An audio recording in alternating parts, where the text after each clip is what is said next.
Bueno, buenas tardes a todos. Creo que ya podemos ir empezando, son 14:33, así que hemos dado ahí unos minutos para que puedan ir sumándose, pero bueno, para cumplir horario y después dejar todo el espacio suficiente para la exposición de Ricardo Foglia, vamos a dar comienzo. Como dije, buenas tardes. Mi nombre es Leandro Cazorla. Yo soy presidente de CAPE, la Cámara de Agencias Privadas de Empleo de Argentina. Para los que no tienen tanto conocimiento, la Cámara tiene como propósito nuclear a todas las empresas de la actividad de recursos humanos, representar sus intereses y buscar principalmente impulsar el desarrollo del empleo de una manera inclusiva, legal y responsable dentro del país. Estamos muy contentos de encontrarnos en este espacio que hoy va a ser liderado por el doctor Ricardo Foglia, quien nos va a hablar sobre los principales cambios en materia laboral que nos trae consigo la reciente homologación de la ley Bases, su impacto en las relaciones laborales, cómo estos cambios impulsan y favorecen también el servicio de las agencias privadas de empleo, generando mayor agilidad y seguridad jurídica. Para introducir a Ricardo tiene un máster en Derecho y en la Seguridad Social, es director del Departamento de Derecho del Trabajo de la Universidad Austral y profesor de distintas universidades, además de autor de libros y artículos, conferencista y asesor de distintas empresas, y por supuesto es un asesor estable de nuestra Cámara. Para no hacerla muy extensa, bueno, siempre es un placer escucharte, Ricardo, nuevamente agradecido y te dejo el panel para vos.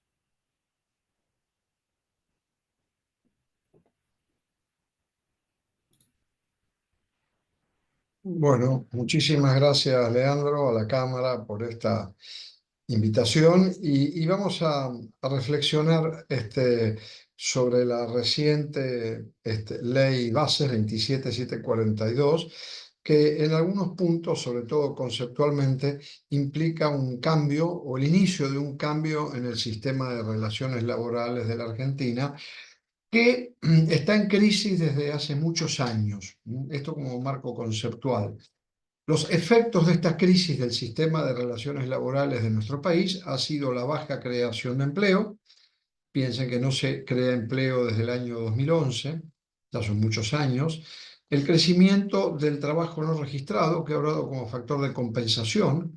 En el año 95 había 25% de trabajo no registrado y hoy supera el 50%. Pues es un mal endémico de la Argentina. Ya se ha hecho como un dato nodal en las relaciones laborales de la Argentina. Hablamos de indemnización por despido y trabajo en negro, digamos. Y después un sistema de costos, de traslación de costos ineficientes. Está el tema de las obras sociales sindicales, muchas de las cuales están en una crisis terminal de hace muchísimos años. Un fondo de desempleo que ha demostrado ser ineficaz, sobre todo en los periodos de la pandemia, y aportes que resultan insuficientes para un sistema previsional o de seguridad social. Fíjense que la palabra previsional viene de previsión, y el sistema previsional argentino no tiene previsión, porque depende de lo que vote el presupuesto del Congreso. Los aportes y las contribuciones son insuficientes. Y después también de alta litigiosidad. ¿Cuáles son las causas de este estado de situación que la ley de bases intenta ser un inicio de cambio? Es eso, el concepto es ese.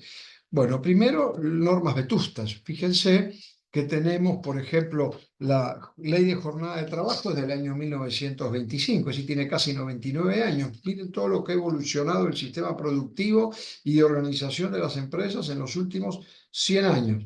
La ley de convenios colectivos desde el año 2004. La ley de asociaciones sindicales es del 88, tiene 36 años. La ley de empleo, que es la última reforma relevante, tiene 31 años, es del año 91. Ha habido cambios fundamentales en la forma de producir y de organizarse las empresas, que no ha sido acompañado por el sistema normativo. El sistema normativo permaneció como una foto y el sistema de relaciones laborales es una película cambiante. ¿Mm? Esto lleva a una negociación colectiva pobre, muy agresiva y pobre. ¿Mm?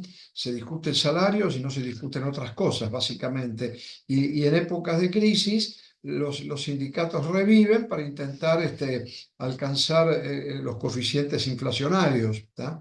Pero en otras épocas no tienen respuesta. Después, las crisis económicas que han sido recurrentes, los criterios jurisprudenciales, muchos de ellos alejados de la realidad y interpretándose en normas, en algunos casos o en la mayoría de los casos, muy vetustas y desactualizadas, y después los costos impositivos. Este es otro tema clave. Entonces, fíjense que si nosotros miramos esto desde otra perspectiva, hoy prácticamente hay más trabajadores fuera de la ley que dentro de la ley. Fíjense que el trabajo no registrado, 50%. Digamos, el trabajo parcialmente no registrado, sobre el cual no hay datos, no se sabe, pero debe ser una cifra, nunca se midió, una cifra bastante alta, y los monotributistas, llamados de la economía social, que ahora está tan en boga, han salido en los medios, etcétera, etcétera, 7 millones de personas. Es decir, esto sin incluir al empleo público, que es un sucedáneo muchas veces en la creación de empleo. Es decir, miremos un solo dato, tenemos 5 millones de trabajadores en blanco y más o menos unos 12 millones, sumando los monotributistas, 12 millones de trabajadores en negro, sin computar aquellos trabajadores, como decía recién, del Estado, los contratados del Estado, que son miles y miles. Y que es una práctica que viene desde hace muchísimos años, no es de ahora, arranca hace muchos años.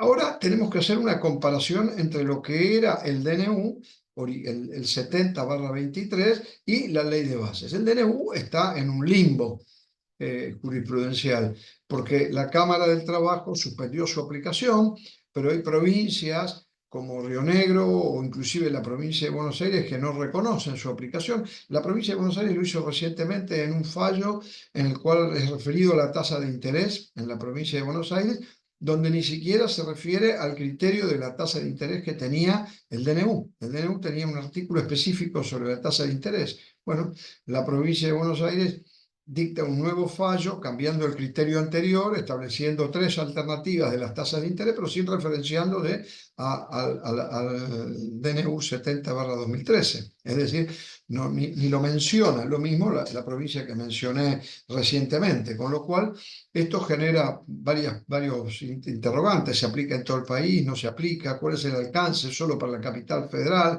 Bueno, esto es un tema que no está resuelto. Si un fallo de la Cámara del Trabajo con competencia de la capital federal se puede aplicar en Salta, en Jujuy o en otras provincias. Tema no resuelto. Pero el DNU tenía 44 artículos laborales, del 53 al 97. La ley de bases tiene 24 artículos laborales, o sea, tiene bastante menos. El DNU tenía 40 de derecho individual y 4 de derecho colectivo. La ley de bases tiene 24 de derecho individual y ninguno de derecho colectivo. Es decir, tiene una potencia normativa del 60% en números matemáticos, digamos.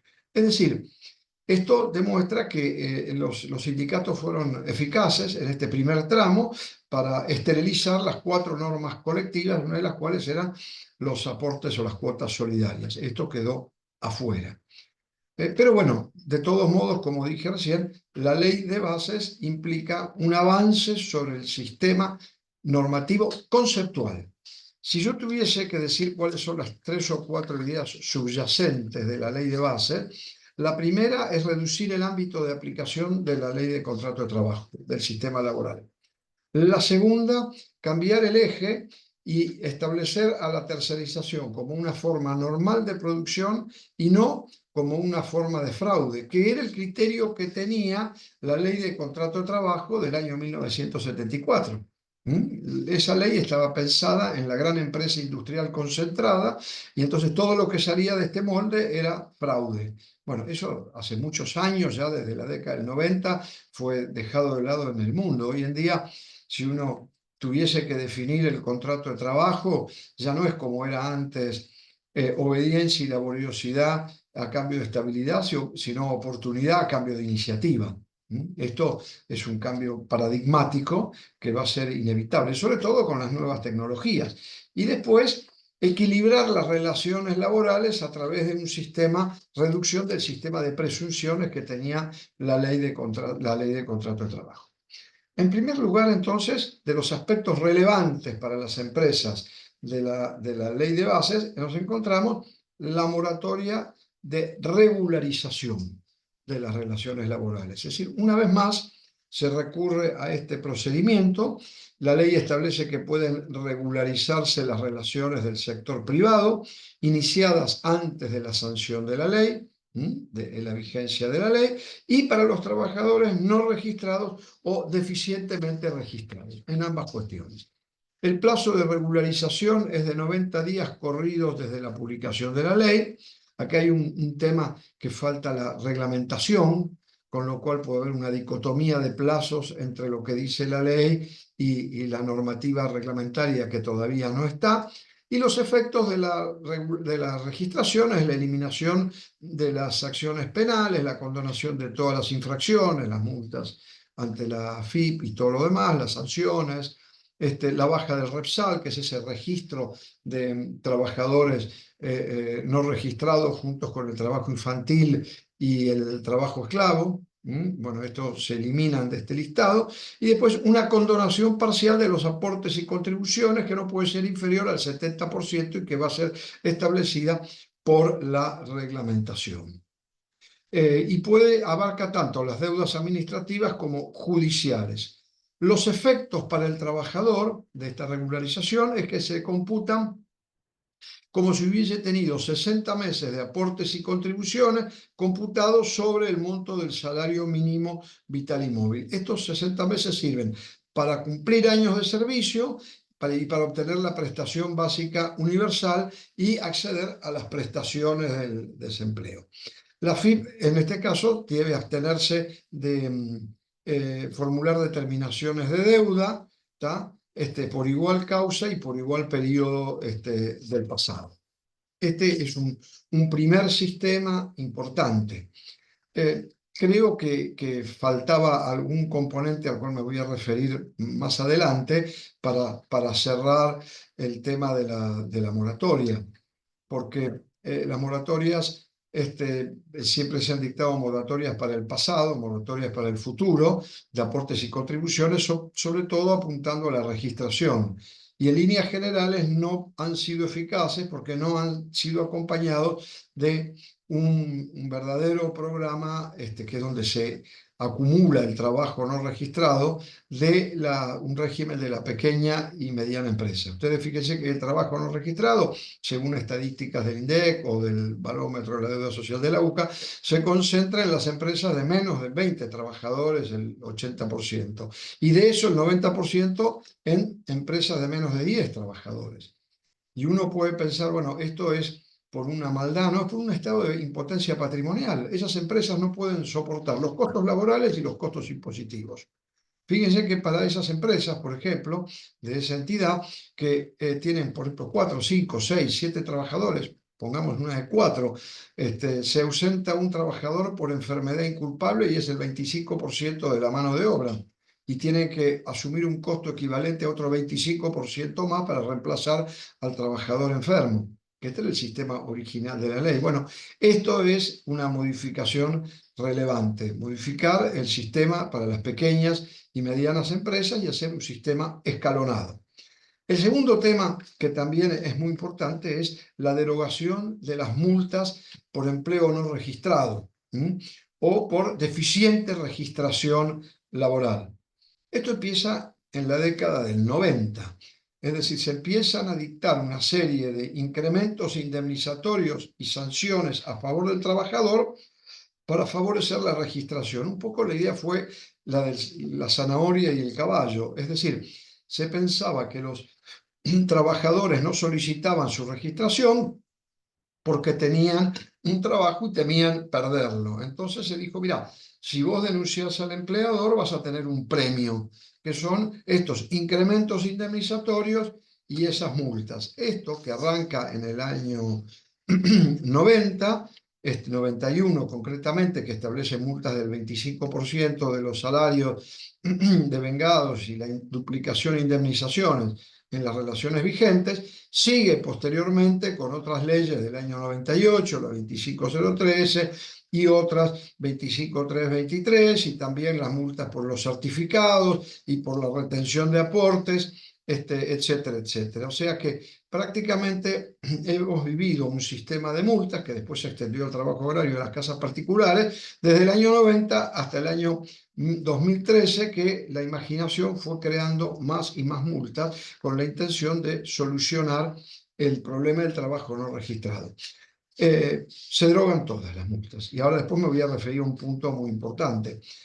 En realidad está bien la derogación porque estas multas no han sido útiles para el fin que se han creado.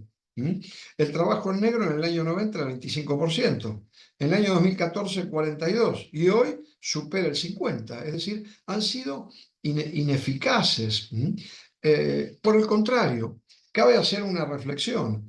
El derecho no puede estar interesado en un dispendio de recursos económicos innecesarios. El derecho tiene que ser útil, eficaz, y los recursos tienen que ir hacia un destino que sea razonable y no a esto que no sirvió. Fíjense que acá hay un jurista norteamericano muy importante que se llama Hart, que se estableció y estableció un criterio central referido a las piedras que se arrojaban a los trenes a los vidrios de los ferrocarriles.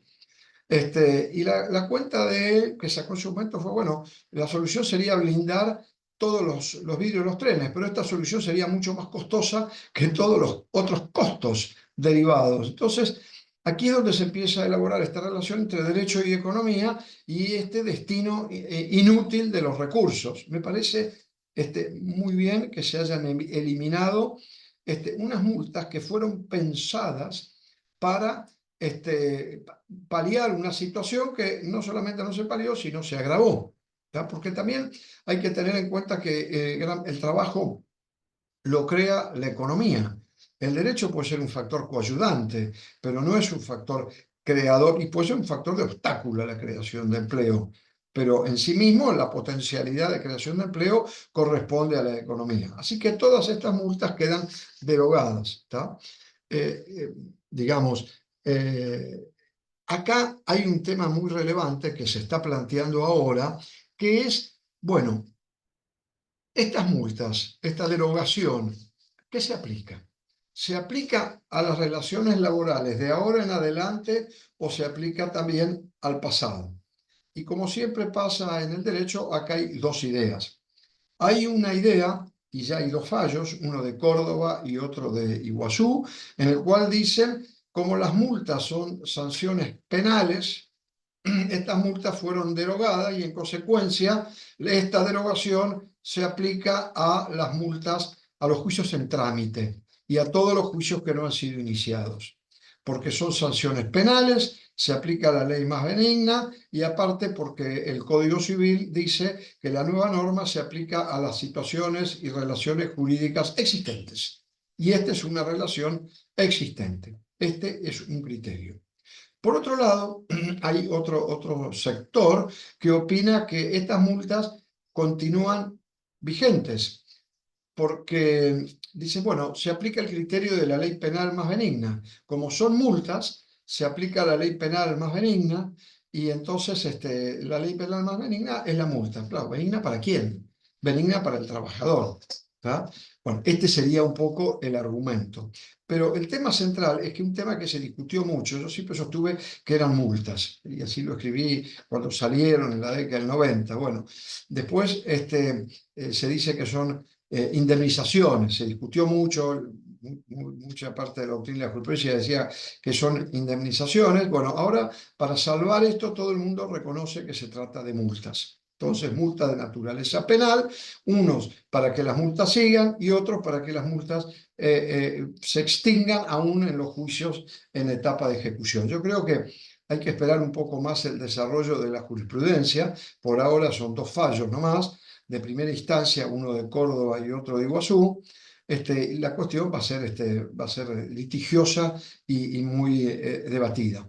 Así que si pensábamos por ahí que no iba a haber más juicios por esto, este va a ser un nuevo foque de cuestiones, porque se van a empezar a plantear en los juicios en trámite o en las sentencias, esta cuestión. Bueno, el segundo tema que me parece muy relevante es la simplificación registral. La registración, dice el artículo 82 de la ley, debe ser simple, inmediata y expeditiva. Me parece excelente, debe ser así. Fíjense que para las empresas de menos de 12 trabajadores, me parece un avance interesante, establece que hay un importe único para todas las obligaciones laborales y de la seguridad social, que los va a distribuir la AFIP a través de los distintos sistemas. Yo le agregaría que en este tipo de empresas había que hacer un aporte único también para los impuestos. Tendría que hacerse un sistema único, sencillo, fácil, expeditivo y barato. O sea, no que estas empresas tengan que contratar un contador que muchas veces no lo pueden pagar, entonces por eso no registran. Es lo que los italianos han dado en llamar con muy buen criterio la relación trabajo-trabajo. El empleador es un trabajador más también. Así que esto me parece que es un buen camino. También sería interesante que incluyeran los créditos, las cuestiones fiscales, digamos, acá adentro, y esto le daría un gran impulso. Pero igual hay que esperar a la reglamentación que está en plena elaboración, todavía no ha salido. Después, otro tema interesante y muy importante es el de la tercerización. Miren, el sistema ha cambiado. Antes, las empresas en la ley de contrato de trabajo, más allá de este cambio que yo les dije, que siempre digo, obediencia y laboriosidad. Obediencia porque el empleador tenía las facultades disciplinarias y laboriosidad, que eran las indemnizaciones por despido y las sanciones, ¿tá? A cambio de estabilidad. La estabilidad la custodiaban los sindicatos a través de la indemnización por despido, a un nuevo sistema de oportunidad por iniciativa. Creo que esto es así. El primer sistema estaba basado en una pirámide. El sistema empresarial era una pirámide. Pero hoy en día las empresas son unas telarañas, son redes de empresas, inclusive redes de empresas internacionales. Con lo cual, esta necesidad de trabajadores circunstancial o temporaria o por proyectos o esta intermediación o esta red de empresas es la forma normal de producir hoy en el mundo. No hay ningún fraude. Entonces, esto ha sido advertido por la ley de bases a través de algunos mecanismos a los cuales me voy a referir. Básicamente, 3 mecanismos. Primero, esto que yo decía, la eliminación de las multas, porque se veía que esta forma era un castigo. Hoy no es un castigo más. Después, el otro sistema, que la registración efectuada por uno o por cualquiera vale para todo el mundo. Fíjense que acá hubo un fallo muy conocido, al cual me voy a referir seguramente, que distorsionó este criterio de realidad. Es decir, una relación registrada no la reconocía como registrada porque no estaba registrada porque se señalaba que era correcto, pero el efecto, porque la ley decía que era quien tenía que registrarla. Pero esto no es así, es un choque contra la realidad. Porque la realidad es que de este trabajador alguien le registraba y alguien pagaba las cargas sociales. Por eso el artículo 90 de la ley, que reforma el artículo 29 de la ley de contrato de trabajo, es muy relevante porque dice que cuando hubiese algún interpuesto en la relación laboral, esta registración la efectúe quien la efectúe.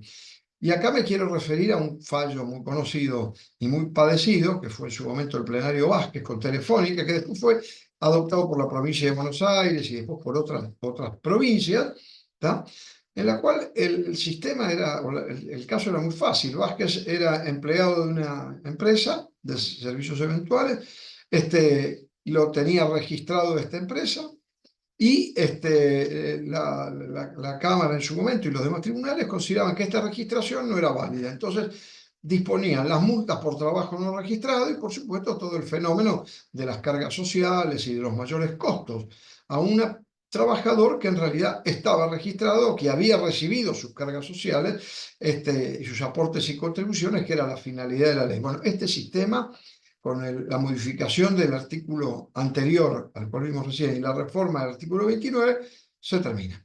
¿Tá? Y sobre todo con la derogación de las multas. O sea, no hay más multas. Quiero señalar también que dentro de este contexto también he oído comentarios de algunos autores que están diciendo, bueno, se derogan las multas, pero nosotros podemos reclamar los daños y perjuicios por la no registración.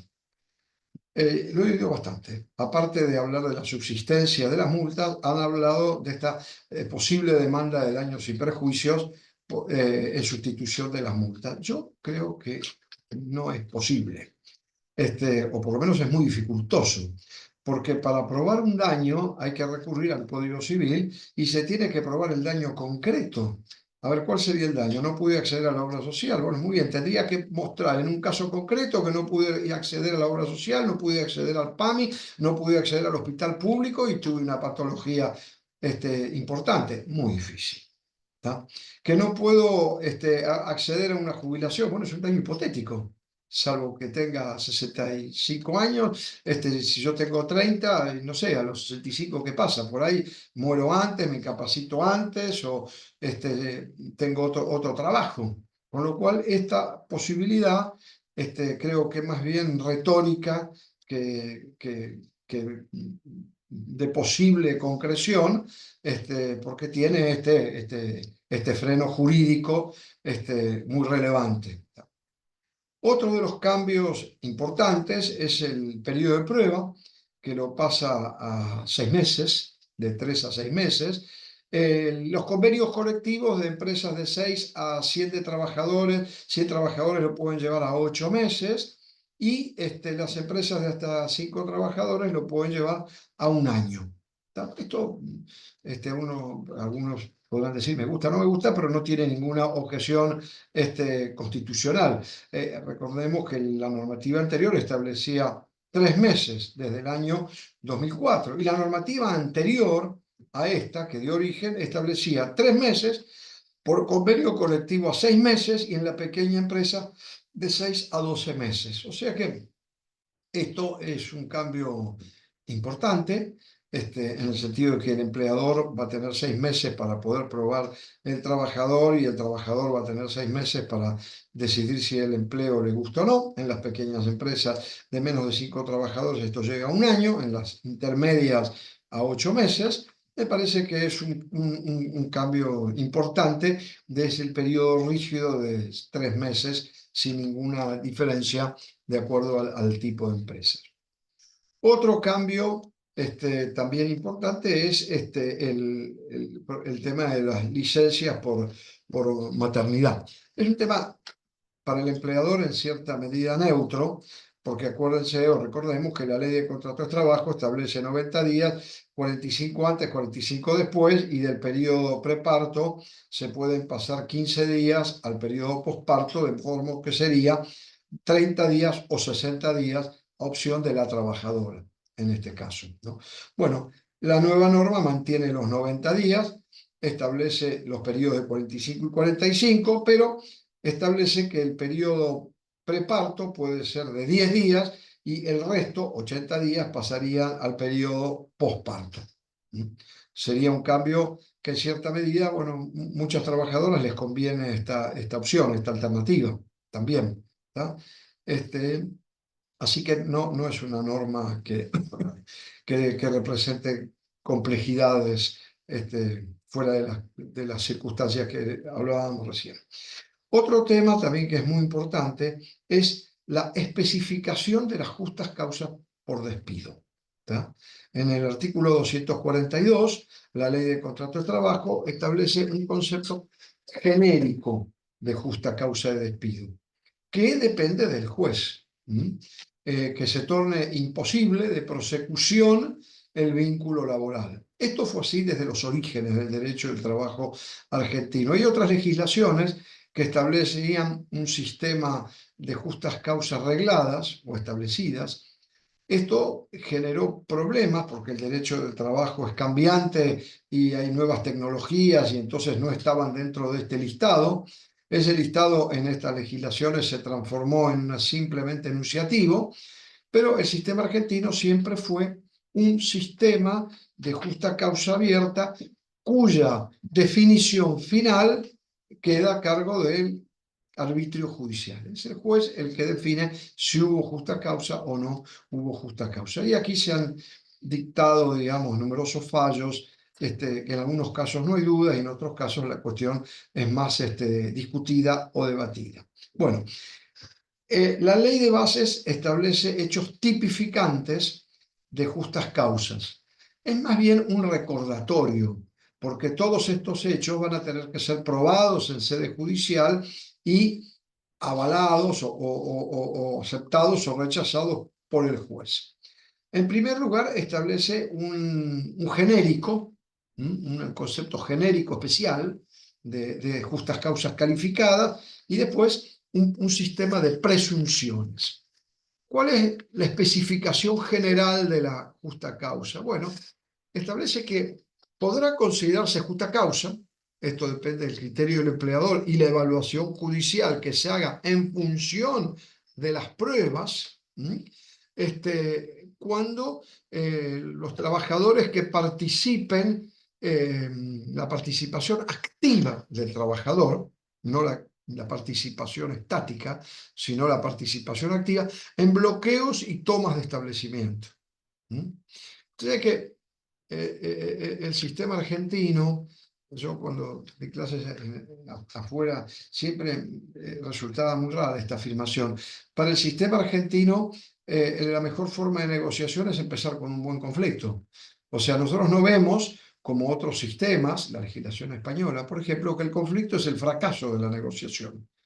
Nosotros hemos llegado a un punto tal de hace muchos años que el conflicto es el éxito. Cuanto más grande y extendido es el conflicto, más exitosa es la negociación. Esto es una verdadera patología. Es un verdadero desorden en la línea de pensamiento.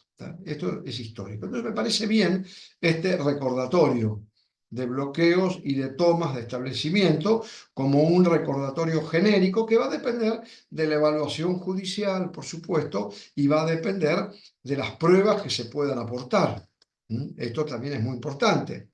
Y después establece una presunción, es decir, se presume, hay una prueba favorable, digamos, de injuria grave cuando la medida de acción directa afecta la libertad de trabajo de los que no participan, o sea, de otros trabajadores, en primer lugar, cuando impida el ingreso y egreso de personas o cosas, del empleador, los proveedores, esto es básico. La huelga es la abstención, la definición internacional es la abstención colectiva y concertada, abstención, no la acción destructiva, y los daños a persona o la incapacidad. En los dos primeros casos, o sea, cuando afecta la libertad de trabajo o impide el ingreso-egreso, el trabajador va a tener que intimar al trabajador a que cese su actitud. En el tercer caso, los daños a las personas o propiedad, no hay esta intimación. Es directo, el despido puede ser directo. Pero, como dije, se trata de una cuestión de prueba de la injuria calificada, de la injuria especial. Sobre esto ha habido algunos fallos. Miren, yo creo que la huelga es una especie de estatuto que se nutre de diversas fuentes. No lo podemos ver desarticulado. La huelga está reconocida en la Constitución, pero la huelga es el derecho, o si no la facultad que tiene el trabajador de dañar al empleador restándole su prestación laboral y el empleador de no pagarle por esta falta de prestación. Este es el equilibrio de fuerzas. Pero, como este hecho dañoso está justificado por la ley, es de interpretación restrictiva. Es como la legítima defensa. A mí me atacan y yo me puedo defender. Ahora, si me atacan con un palo, yo no puedo tirar con un cañón, porque hay una desproporción. Bueno, esto es lo que ha pasado con la huelga. La huelga está admitida, el derecho de huelga tiene raíz constitucional, pero el problema es el ejercicio del derecho de huelga, no el concepto de la huelga en sí mismo. Y el ejercicio del derecho de huelga se ha muchas veces desmadrado. Y tiene aristas. Tiene una arista laboral, que ahora la ley la pone en memoria o la pone en recordatorio, que depende de la prueba. Tiene un aspecto penal también. Ha habido condenas penales, algunas recientemente, por los delitos cometidos en el derecho de huelga, porque una cosa es la protesta y otra cosa son los delitos cometidos a raíz de la protesta. Entonces hay que tenerlo claro. Y después la responsabilidad civil por los daños causados. Y el Código Civil del año 2015, el nuevo Código Civil, establece, y ya ha habido algún fallo, la responsabilidad anónima y colectiva. Es decir, cuando varias personas se juntan para hacer un daño y no se sabe exactamente quién es el que causó ese daño, todos son responsables solidariamente, incluso la institución patrocinante. Esta es la tercera lista. O sea, no debemos olvidarnos que la huelga tiene una fase laboral, una fase penal, una fase civil, de responsabilidad civil, y también una fase administrativa ante el Ministerio de Trabajo, que hace muchos años calificaba las huelgas como legales o ilegales, lícitas o ilícitas, y hace algunos años ya no lo hace más. Con este criterio equivocado, según mi juicio, de no criminalización. El Ministerio debería expedirse. El otro tema es el despido discriminatorio, también que se ha introducido en la norma. Esto del despido discriminatorio arranca con una ley, que es la ley 23.592 del año 88, es la ley de la Rúa, en la cual establecía que cuando se discriminaba a una persona tenía que cesar el acto y reparar los daños y perjuicios. Se aplicaba una norma general. Se discutió, a raíz de eso, hubo una ley que estableció, bueno, en los casos laborales, como se pensaba que no se aplicaba esa ley, la indemnización en caso de despidos discriminatorios, discriminación, cuyos casos están nombrados por la propia ley de contrato de trabajo, en un par de artículos, era el 30% de la indemnización por despido. Pero esto fue hasta que la Corte Suprema, en un caso, en el año 2010, en el caso Álvarez, dijo que la ley antidiscriminatoria era aplicable en materia laboral. Y ahí se plantearon tres cuestiones en el caso de los despidos discriminatorios. Primero, la reinstalación del trabajador, lo cual es todo un problema, porque el trabajador que había sido despedido volvía a la empresa, todo un tema. El pago de los salarios caídos y la reparación de los daños y perjuicios. Algunos consideraban que la reparación de los daños y perjuicios era igual que la indemnización por despido. Fallo reciente de la Cámara Nacional que establece este criterio. Pero además, un sistema presuncional. O sea, al trabajador le era suficiente aportar indicios y el empleador tenía que acreditar que el despido se había debido a una causa no laboral. Este criterio arranca de un caso, se llama McDonnell Douglas en Estados Unidos, y después se lo toma en España y después España pasa a la jurisprudencia argentina, al caso Álvarez que les nombraba recién. ¿Qué hace la ley de bases? Bueno, mantiene las causales, cambia esto que yo les decía recién, la prueba de la carga, la prueba es a cargo de quien invoca la causal, o sea, este sistema presuncional del caso Álvarez, que decíamos recién, del año 2010, y que había sido seguido por toda la jurisprudencia FENESE, termina, y después tarifa la indemnización.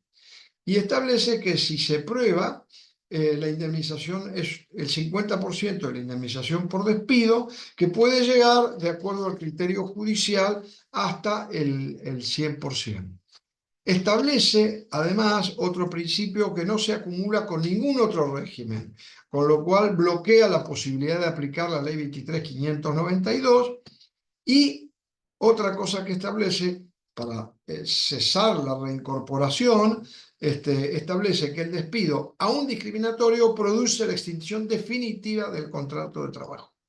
O sea, la idea fue esterilizar un poco, hacer un régimen específico, dejar sin efecto la ley 23.592, la ley de la Rúa, llamada porque fue el que la propuso en su momento, y el criterio Álvarez. Bueno, esto va a dar lugar a una polémica judicial entre este artículo de la ley de bases y la ley 23.592. Va a ser, el debate va a ser si esta ley es suficiente para dejar la ley 23.592 o si la ley 23.592 sigue teniendo vigencia. Va a ser la base del conflicto. Y después el sistema presuncional, que deriva del caso Álvarez que decíamos recién.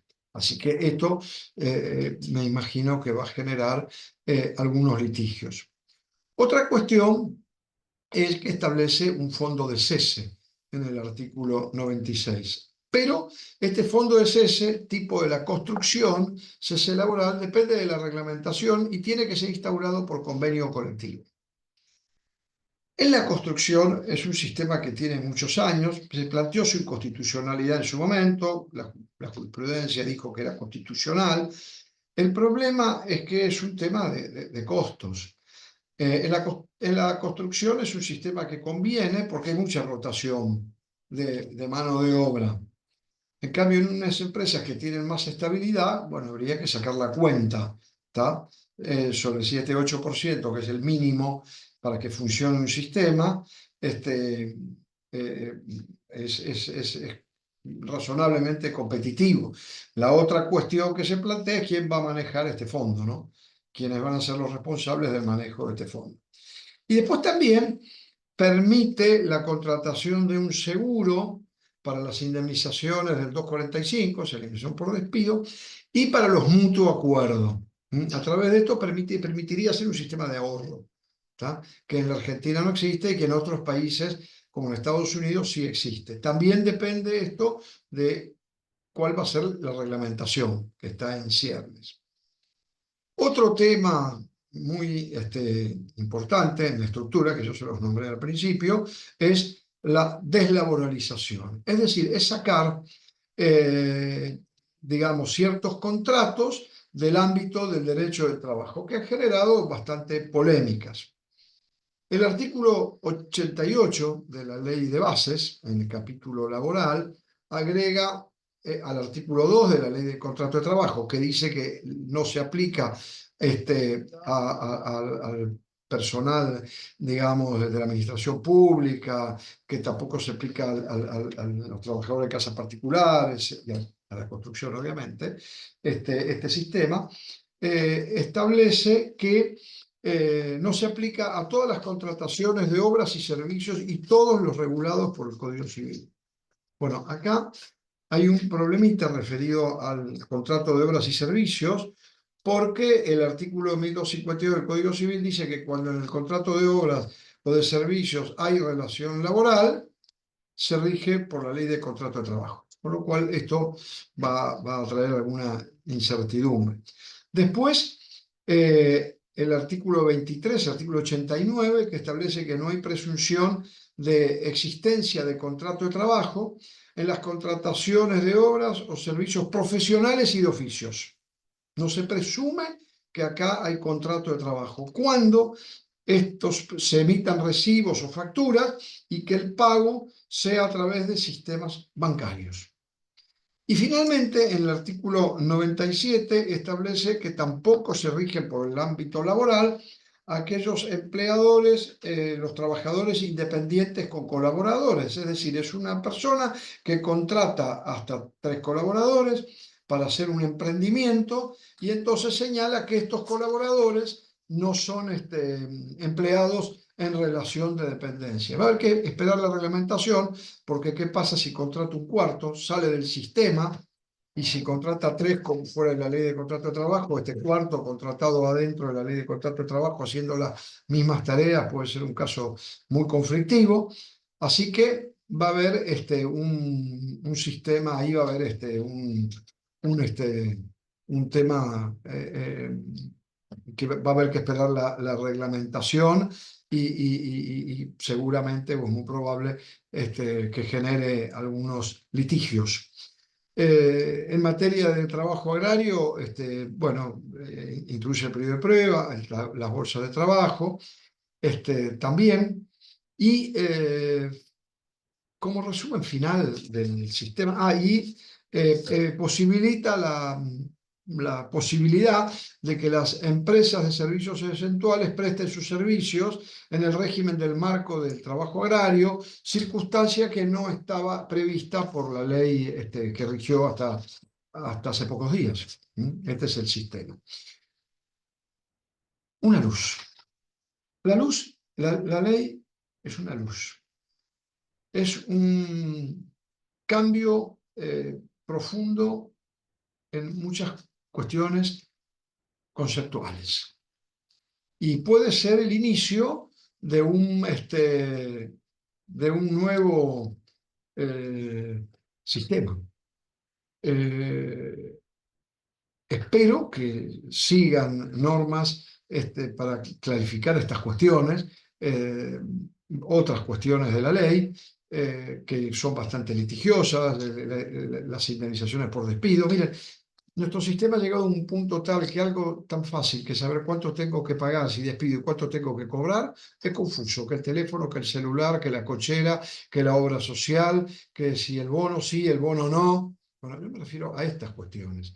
O sea, es un cambio profundo porque en algunos casos cambia la dirección, pero falta más estructura normativa y falta esperar al decreto. Y en esto hay que tener un pensamiento. No es desproteger al trabajador, sino es hacer un sistema pro trabajador y pro empleador, ¿no? Que es un sistema equilibrado, que es donde tenemos que ir para crear empleo. Bueno, espero haber sido claro en estas reflexiones. Y quedo a disposición para todas las preguntas que ustedes quieran formular. Por el chat las mandan y yo se las voy contestando. ¿Tá? Bueno, muchas gracias por la presencia de ustedes y bueno, quedo a la espera de las preguntas.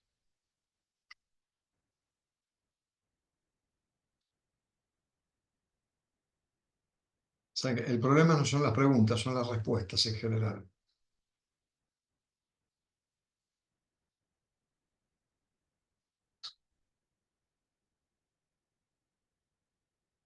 Bueno, si no recibí ninguna pregunta, hay dos opciones, o quedó muy claro o no se entendió nada en la segunda alternativa. Me inclino por la primera.